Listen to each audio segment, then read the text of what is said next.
I first saw them the night I found the box in her closet, his letters, yellowed and tied with a ribbon. The sight burned me from the inside out. I shouldn't have been poking around. But I'd suspected something. The way her eyes sometimes flickered when I asked who she was texting, the secret smile that lingered even when she snapped the phone shut. Still, nothing prepared me for those letters. Old, gentle, indented, full of tear stains or coffee spots. Each one a confession I never knew existed. I'll begin with the moment I pulled them out. I was folding her winter sweaters when a heavy, antique jewelry box slipped from its shelf, spilling brown envelopes in slow motion, like a world unraveling. I froze. My fingers trembled as I lifted one, recognizing the handwriting immediately. His. Not hers, his. The room seemed colder. The air tasted of dust and betrayal. I pressed the envelope to my lips, trying to catch a faint whiff of her scent, lavender, half remembered. The name on the first sheet, yours until the end. My heart hammered, but I kept reading, line by line, into a secret life I'd never been a part of. How many nights did she cradle these in her arms, reading by candlelight or beneath soft streetlights, heart thundering in her chest? How many times did she bleed silent words onto paper, words that weren't meant for me, though I had become the unintended witness? Her absence in that moment felt heavy. I heard her footsteps in the hallway, steady, unknowing, and I clutched the letters to my chest, as though I could contain all the shock and longing by pressing paper to skin. Now I sit here, trembling, with her letters in my lap and a question burning behind my ribs. How many of those confessions were meant for me too, just in a future she never told? I don't know whether to burn them or read every last one. And then, behind me, I hear the soft click of the door. She stands in the doorway, silhouetted in the lamplight, framed by the hallway, hair loose, sleeves rolled. Her eyes flick to my hands, to the letters spilling across the bed. A gentle gasp escapes her lips. The temperature in the room shifts, warmer, heavy. I stay still, silent. She steps closer, each footfall a drumbeat in my ears. When she speaks, her voice is barely a whisper. You found them. I don't nod. I can't speak. I feel the paper between my fingers as though it's burning. I sense her breath, the faint metallic scent of her perfume, and I remember every detail of her body, how she moves, how the curve of her neck always catches the light at dusk. She reaches out, as though to take one, and I pull back. Immediately, I regret it. Her eyes glitch with hurt, then longing, then caution. Why didn't you tell me? She asks, but I feel the words in my throat before they escape. Instead, I stare, broken. She moves to sit beside me. The edge of her skirt brushes my thigh. That contact feels like a promise, a fracture, a threat. I swallow. The papers between us are sharp, fragile. I glance at the top letter.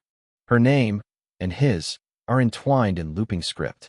I want to read it aloud, to know every secret syllable. But I fear the shock might shatter me. So instead I look into her eyes, and I see something I never expected: regret, desire, an ache, the remnants of a love I never knew she had carried. She leans forward, voice trembling. Listen, I owe you the truth. But I need to tell you how this began first. My pulse constricts, and she begins. It was before you, but it never left me. She tells me about the first letter, the kind that slips in when you think no one else watches. She was 19, recently moved to this city, wide-eyed, desperate to be seen. He showed kindness, listened, asked questions no one else did. She felt alive in his voice. I listen, every syllable a blade inside me, and distance myself just enough so I don't drown in the confession. Yet with each detail her voice reveals, I feel a strange electric pull, a twinge of jealousy mingled with fascination. How many of those moments had I rewritten in my mind? Her telling me secrets, leaning in to whisper, soft hands brushing mine in the dark? Now I realize she had rehearsed that script long before me. She says, he didn't ask for much, just letters. He wanted to hear me, my fears, my dreams. Her eyes glisten. She reaches for a letter, hesitates, then slides it toward me. Inside, lines run. At night, I see your face in every flicker of streetlight. Your name tastes like home. I catch a trembling in my voice when I read, though I try to maintain distance. Her fingers graze mine as I return the letter to its envelope. That touch, light, unguarded, makes my heart misbehave. She shifts closer, suddenly, as though the space between us is too large to bear. Her forehead brushes mine. Her breath is warm, soft. She murmurs, "I never stopped writing." In that moment, I feel an ache, not just of betrayal, but of longing, of wanting something I can't name. I want to close the distance entirely, to fold myself into her secret world. But I also want to scream. She draws back, voice rough. "I didn't mean for you to find them. I want to ask, why didn't you?" But instead I whisper, "Then tell me everything." She nods, eyes distant, as though recalling someone she used to be. And then she says something that makes my blood freeze. "Even now, I still write. Now I know there's more than just memory. There's a present, letters unsent, desires unspoken." When she says she's still writing, I imagine her in a dim room, pen in hand, trembling over blank pages, pouring her heart out. To whom? And why? She sets the box between us. The stack of letters now looks like a fragile foundation. She lifts the top one, reads a few lines, then closes her eyes. "You deserve to know," she says. "But I'm scared you'll hate me." I reach out. My hand hovers, uncertain. Then I clasp hers. She jolts, but doesn't pull away. Our hands rest on the box, two halves of a broken promise. She trembles. I lean in, voice low. "I already hate the secrecy more." She opens her eyes, defiant. This is from last month." She extracts a letter tied with a pale ribbon. She hands it to me. My mind stutters. How many new letters, after I thought she'd left that life behind? I slide it open. The ink is fresh, the edges crisp. The words are intoxicating, forbidden. "Tonight, under the quiet stars, I feel you in my bones. I ache for a moment, just a whisper of your skin." My fingers shake as I read. The letter isn't signed. She watches me, waiting for my reaction. Anger, betrayal, desire, they all pulse at once. I can't look away from her. "Who is it?" I ask, though I already fear the answer. She turns away. I thought I buried it. But I was wrong. She leans forward, voice trembling. "There was one night. You weren't there. I didn't plan it. But he came. He found me. I couldn't resist."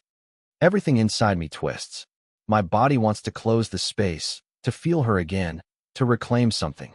But my heart fractures under the weight of her confession. I grip the letter so hard it threatens to tear. "Tell me everything," I rasp. Her lips part, hesitating. Then she starts again. And in the silence, I feel a new question coil. Was I ever the only one? She describes that night in fragments, blur of emotion, longing, crossing boundaries she didn't expect. I imagine her trembling body, the ache in her voice, the desperate gasp of her heart. I feel both repulsed and enthralled. She told me later she tried to push him away, but the world narrowed until she couldn't. That moment was both rotation and implosion, a shift she couldn't undo. She says she regrets it, but I sense a heaviness, a memory that still pulses. My mind battles itself. Anger, desire, possessiveness, pity. I reach for her, but she pulls back, fearing my reaction. Yet in her hesitation, our gowns brush. Her shoulder grazes my cheek. That whisper of skin against skin incites something primal. She whispers, "I never meant for it to happen. I thought I could control the pain." I ask, my voice cracked, "Was it more than letters?" She looks away. "Maybe." Her voice is feral, soft, torn. I don't press further. Instead, I wrap my arms around her, pulling her close. She resists for a moment, then melts into the embrace. Our hearts thunder together. I press my cheek to her hair. She gasps. I taste salt on her neck. It's so close to us, this forbidden zone. But I stop, afraid of crossing a line we may never step back from. She backs away, shame and longing in her eyes. "I'm sorry," she says. I shake my head, voice heavy. I want to forgive, but I also want the truth, all of it. She nods, gathering courage. I continued writing to him. Even now, occasionally. I don't know why I resist the pull.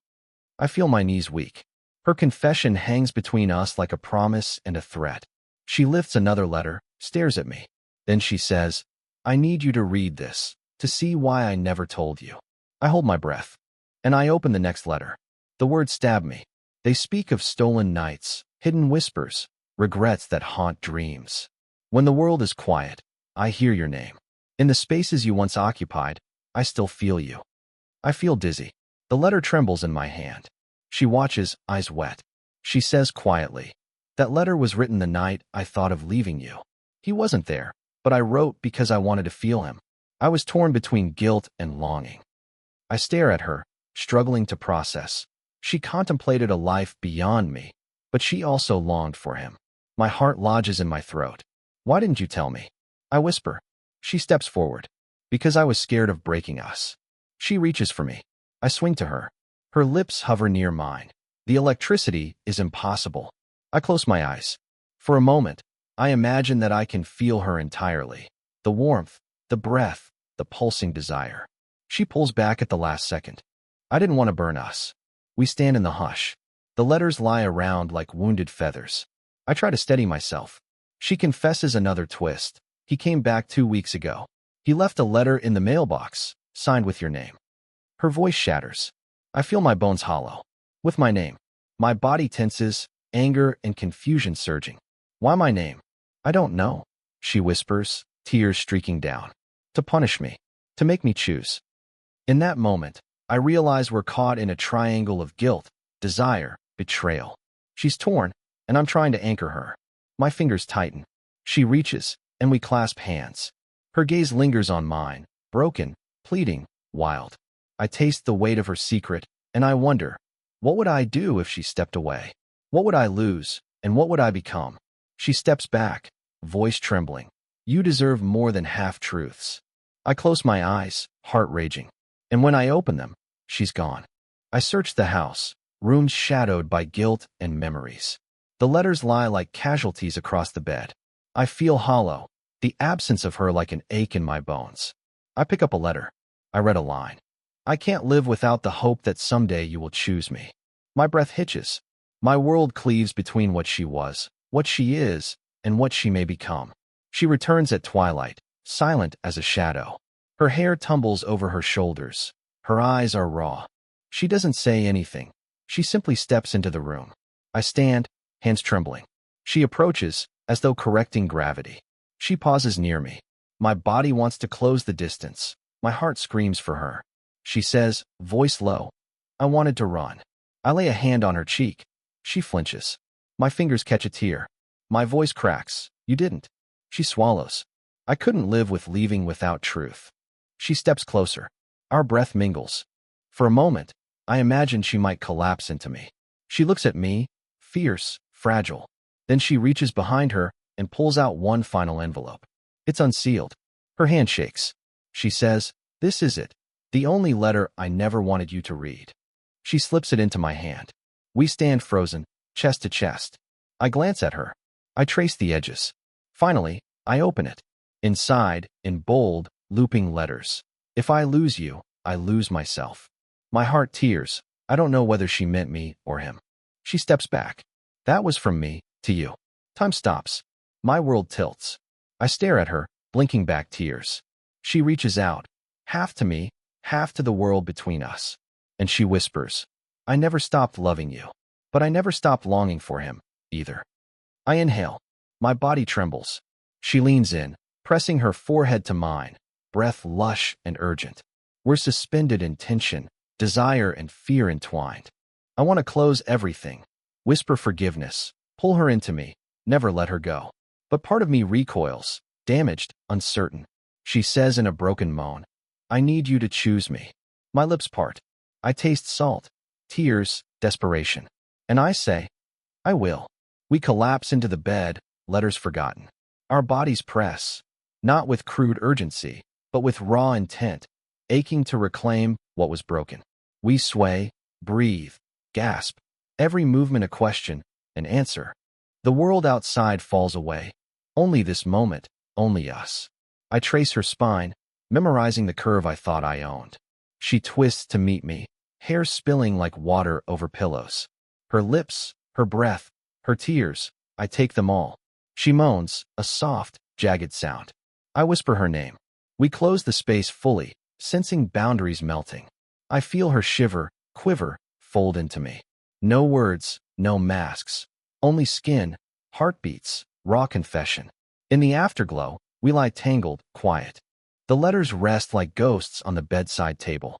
She presses her face into my chest. I feel her tears warm my skin. She murmurs, "I never meant to hurt you." I kiss her hair. "You didn't always make it easy. But I choose you." We lie silent. I feel the tremor in her body, the uneven rise of her breath.